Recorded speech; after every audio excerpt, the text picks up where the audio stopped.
Olá pessoal, tudo bem? Bom dia, boa tarde, boa noite. Não sei que hora que vocês vão estar assistindo esse vídeo, né?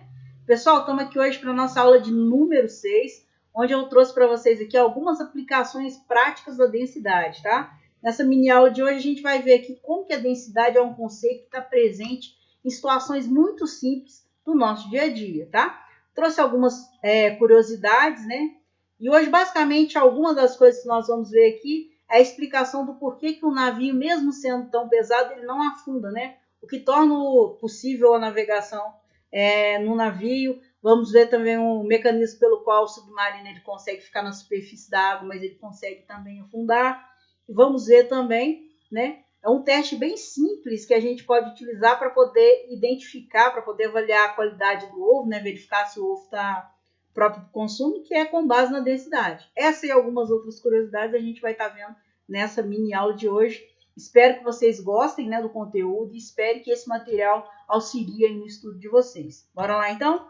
Inicio aqui com a primeira pergunta, né, já respondendo a uma primeira pergunta, que a pergunta é o seguinte: por que o navio, mesmo sendo muito pesado, não afunda, né? O que torna possível o fato do navio ele conseguir navegar e não afundar na água do mar?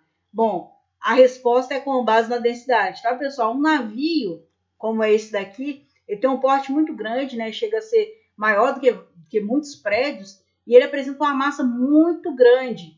Um navio desse porte aqui apresenta uma massa de aproximadamente 145 mil toneladas. Olha quão pesado ele é. E um comprimento de 325 metros aproximadamente, tá? Bom, o que explica o fato desse navio, mesmo sendo tão pesado, né, milhares de toneladas, ele não afundar na água do mar? A densidade. Nós vimos na aula anterior que a densidade ela expressa a razão entre a massa e o volume de um corpo, um objeto ou uma substância. No caso do navio, é muito simples de entender. Ele apresenta essa massa muito grande, esse aqui no caso 145 mil toneladas, é uma massa extremamente grande. Contudo, essa massa ela está bem distribuída num volume gigantesco, né? Só de comprimento nós temos aqui 325 metros. Isso faz com que a relação entre a massa e o volume, ou seja, a densidade desse navio, por ter uma massa muito grande, mas também ter um volume muito grande, essa densidade ela seja menor do que a densidade da água do mar. Nós vimos na aula passada que a densidade da água normal, né, a 15 graus Celsius, é aproximadamente 1 grama por ml. No caso da densidade da água do mar, a densidade é um pouquinho maior por conta da presença de sais, né? A densidade da água do mar é cerca de 1,03 grama por ml. Então, se eu faço a razão entre a massa do navio, 145 mil toneladas, como é o caso desse, e o volume ocupado por esse navio, eu vou chegar a um valor de densidade que é menor do que a densidade da água do mar. E nós vimos na aula passada que qualquer corpo, substância ou objeto com densidade menor do que a água, ele vai flutuar e não afundar. Então, tá aí a explicação do porquê que o navio não afunda mesmo sendo tão pesado. Ele é muito pesado, mas o volume que ele ocupa também é muito grande, fazendo esse contrabalanço ali. Né? Se a gente fizer a relação entre a massa e o volume, a gente vai observar a densidade menor que a densidade da água. Respondido? Segunda pergunta, como o submarino afunda?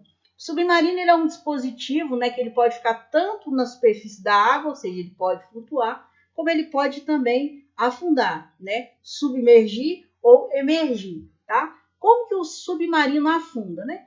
Ele flutuando é muito simples, é o mesmo caso do navio, né? Ele tem uma massa muito grande, mas ele tem um volume muito grande que acaba sendo contrabalanceando o valor da densidade. Então, quando ele está acima da superfície do mar, né, a densidade dele é menor do que a da água do mar. Bom, só que o que acontece? Dentro do submarino, tem alguns reservatórios, né, e quando esse submarino precisa submergir, ou seja, quando ele precisa descer para o fundo do mar, esses reservatórios eles se enchem de água, tá? Ocorre a abertura desses reservatórios, a água entra, o que faz com que a massa do submarino aumente consideravelmente, ó. A massa do submarino, quando entra água, ela aumenta, mas o volume continua o mesmo. Conseguem ver essa relação? Aumentei a massa, o volume continua o mesmo. Concorda comigo que quando esse navio, esse submarino ele se enche de água, ele vai apresentar uma densidade muito maior do que anteriormente? Bom, quando esse submarino, então, ele recebe essa quantidade de água dentro dos reservatórios, a densidade dele aumenta bastante e passa a ser maior que a densidade da água do mar. Então, por isso ele consegue afundar, tá certo? Bom, e como é que ele faz para poder emergir, para poder subir para a superfície? É o processo inverso. Ao invés de receber essa água no reservatório, o que ele faz? Ele libera essa água. Então, ele volta a ter densidade menor e vai subindo aos pouquinhos. Tá, joia? Um submarino como esse daqui, a massa aproximada dele é 18 mil toneladas e um comprimento um pouco, né? Quase metade do comprimento de um navio, que é 170 metros de comprimento. Então, é dessa forma que o submarino afunda. Ele, na superfície, ele tem densidade menor que a água do mar, tá? Se ele quiser submergir, ou seja, descer, basta com que a água entre nesse reservatório, ele fica mais denso e então desce. Depois, para voltar, ele perde essa água e consegue emergir, consegue subir. Beleza? Mais uma curiosidade, então, aí para vocês. Terceira curiosidade. Por que as pessoas boiam no Mar Morto?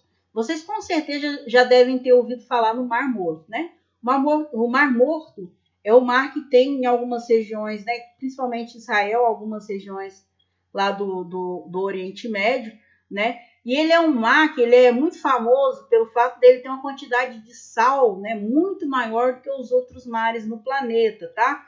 Dessa forma, por ter uma quantidade de sal bem mais acentuada do que nos outros mares, ele apresenta uma densidade maior do que a densidade da água dos outros mares. A densidade aproximada da água do Mar Morto é 1,12 grama por ml, tá, pessoal? O que faz com que uma pessoa, por exemplo, que vá ao Mar Morto e mergulha, ela não consiga afundar, ela fica flutuando.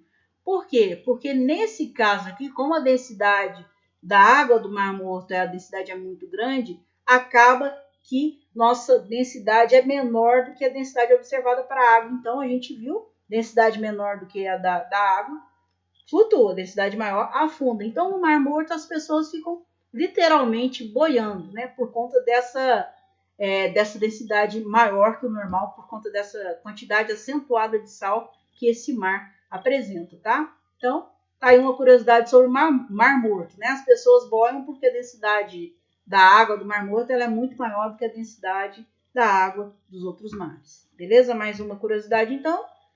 Outra curiosidade, pergunta, né? Por que o gelo flutua na água? Vocês com certeza já devem ter observado. A gente está fazendo um suco, está tomando a própria água mesmo, coloca as pedrinhas de gelo. As pedrinhas de gelo sempre ficam o quê? Flutuando, né, na água. Isso acontece por quê? Densidade também. Pessoal, para a gente entender o porquê que o gelo flutua na água, a gente tem que prestar atenção na estrutura da água quando ela se encontra no estado líquido e quando ela se encontra no estado sólido, tá joia? A água no estado líquido, as moléculas de água, imagine que cada montinho desse daqui, em azul tem um átomo de oxigênio e em laranja tem um átomo de hidrogênio, tá? Então, cada bolinha dessa daqui com duas bolinhas laranjadas é uma molécula de água. A água no estado líquido, as moléculas encontram-se assim, meio afastadas, não estão juntinhas, todas bagunçadas, tá? Agora, quando eu pego uma amostra de água, por exemplo, coloco num copo e deixo no congelador, né, depois de um certo tempo a água vai passar para o estado sólido. Só que a água tem uma peculiaridade. Quando ela passa para o estado sólido, né, para passar para o estado sólido, essas moléculas elas começam a se organizar num arranjo bem definido, que é um arranjo muito parecido com esse daqui, que é um arranjo meio que hexagonal, em que cada molécula vai estar num dos vértices desse hexágono. O que acontece quando a água passa do estado líquido para o estado sólido? Se vocês observarem bem, olha só, o volume aqui aumenta bastante, tá? Olha aqui, quando as moléculas de água se organizam em forma, como nesse hexágono aqui, esse volume aqui, é criado um volume extra, né?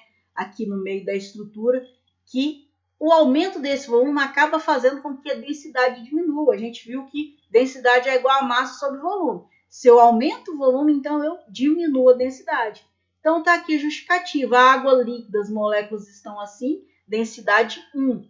A água sólida, as moléculas estão se organizando em formato de um hexágono, o volume que aumenta, então a densidade diminui. A densidade então do gelo ela é menor que 1. Consequentemente, se a densidade é menor que 1, o gelo flutua na água. Tá certo? Então, o gelo flutua na água porque no estado sólido as moléculas de água se organizam de um jeito que o volume aumenta e, consequentemente, a densidade diminui. Beleza? Bom, mais uma curiosidade aqui, essa super interessante, ó, pode ser muito prático para vocês. Ensinem lá para os pais de vocês, né, para sua mamãe, quando ela vai preparar um ovo, como é que ela faz para descobrir se o ovo está próprio ou não para o consumo. Não precisa quebrar o ovo, né? Um teste muito simples que vocês podem estar fazendo é pegando um copo com água e colocando o ovo, né? Bom, há 3 situações possíveis quando eu coloco um ovo no copo com água. O ovo pode estar fresco, o ovo pode não estar tão fresco, né? Já se passaram alguns dias, ou o ovo pode estar estragado. Vai acontecer uma dessas 3 situações se você mergulhar o ovo no copo com água normal, água pura, tá? Água de torneira, água do filtro, enfim, sem nada, sem sal, sem nada. Tá joia? O que vai acontecer aqui, ó? No primeiro caso, coloquei o ovo foi pro fundo, né? Foi pro final do copo e ficou deitadinho assim. Significa que o ovo tá fresco, tá? Segunda situação, coloquei o ovo, ele até foi pro fundo, ele pode ficar no meio do caminho também. Contudo, ele foi pro fundo com a ponta apontada para baixo, tá? Nesse caso, o ovo já não tá mais tão fresquinho quanto no primeiro caso aqui. Terceira situação é quando eu coloco esse ovo e ele não afunda, ele simplesmente flutua na água. Nesse caso, o ovo está estragado. Por que isso acontece? Pessoal, o processo de decomposição do ovo, ele faz com que a densidade do ovo diminua. Dentro do ovo, a gente tem gases, né? E à medida que o tempo vai passando, que o ovo vai não se decompondo, mas que o embrião lá, que o pintinho, né, vai se formando, vai se desenvolvendo, esses gases são liberados através dos poros da casca, tá? E à medida que esses gases são liberados, a densidade do ovo diminui. Então, quando eu tenho um ovo fresco, o ovo está completo. Densidade maior que a da água, ele está lá embaixo. Depois de um tempo que o ovo não está tão fresco, o ovo até afunda. Contudo, por conta da liberação de uma bolsa de gás que tem ali dentro do ovo, ele vai cair com a ponta virada para baixo. Agora, o caso extremo, né? Um caso em que eu não devo consumir o ovo se ele estiver dessa maneira, é quando o ovo flutua. Nesse caso, o processo de decomposição, ou seja, de desenvolvimento do pintinho que estava lá dentro do ovo, está tão acelerado, né? Está tão avançado, que parte dos gases foram perdidos e a densidade diminuiu consideravelmente. Consequentemente, esse ovo ele não vai afundar, ele vai ficar flutuando na superfície da água. Então, muito simples. Está em dúvida se o ovo está próprio ou não para o consumo? Vai lá, pega um copinho com água, mergulha o ovo. Se ele for para o final, né, deitadinho, ele está fresco. Se ele for até para o final, mas com a ponta virada para baixo, ele não está tão fresco assim. Se ele flutuar, é porque ele está estragado, aí nesse caso você não deve consumir. Beleza? Para encerrar aqui, quem é que nunca viu aquela brincadeira, a famosa brincadeira afunda ou boia, né? Que eu coloquei como afunda ou flutua. Aquela brincadeira é baseada no conceito de densidade, tá? Ela era muito famosa, né, no programa do Gugu, onde que tinha um aquário cheio com água e ia 2 equipes, né, disputar, adivinhar se aquele objeto ele afundava ou boiava, né? Quem acertava mais ganhava. Enfim, era mais ou menos isso. Imagine que nós vamos fazer esse exercício aqui, afunda ou flutua. Eu tenho uma garrafa com água, tá? A água a gente já sabe que a densidade dela é 1 grama por ml e eu tenho aqui 5 objetos diferentes, que eu vou mergulhar um por vez nessa água. Daí eu pergunto para vocês, bolinha de ping-pong, ó, densidade dela 0,084 gramas por ml. Afunda ou flutua? Muito fácil, né?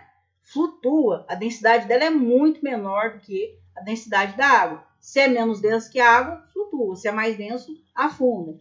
Moedinha de 5 centavos, densidade 1,21 grama por ml. Fica fácil perceber que a densidade dela é maior do que a da água. Então, ela vai afundar, tá certo? Moedinha afunda. Bola de bilhar, é a mais fácil de todas aqui, né? Olha a densidade da bola de bilhar. 5,11 grama por ml, ou seja, uma bola de bilhar apresenta densidade 5 vezes, mais de 5 vezes maior do que a densidade da água. Então, se eu soltar essa bola de bilhar aqui, ela pode ir com tanta força que pode até, de repente, quebrar o fundo da vasilha, né? Nesse caso, então, fica fácil perceber que a bola de bilhar muito facilmente afunda. Bola de gude, olha só a bolinha de gude, densidade aproximada dela 1,02. Se é 1,02 é maior que 1, né? Se eu coloco então em água aqui, essa bolinha vai afundar também. Por último, bola de isopor, densidade 0,94 gramas por ml. Se a densidade é menor do que 1, a gente já viu que flutua. Beleza, pessoal? Deu para entender? Eu trouxe algumas curiosidades para vocês verem o quão importante é esse conceito de densidade e o quanto ele está presente no nosso dia a dia. Espero que vocês tenham gostado, tá? E a gente fica aí para a próxima aula. Tchau, tchau. Valeu, pessoal!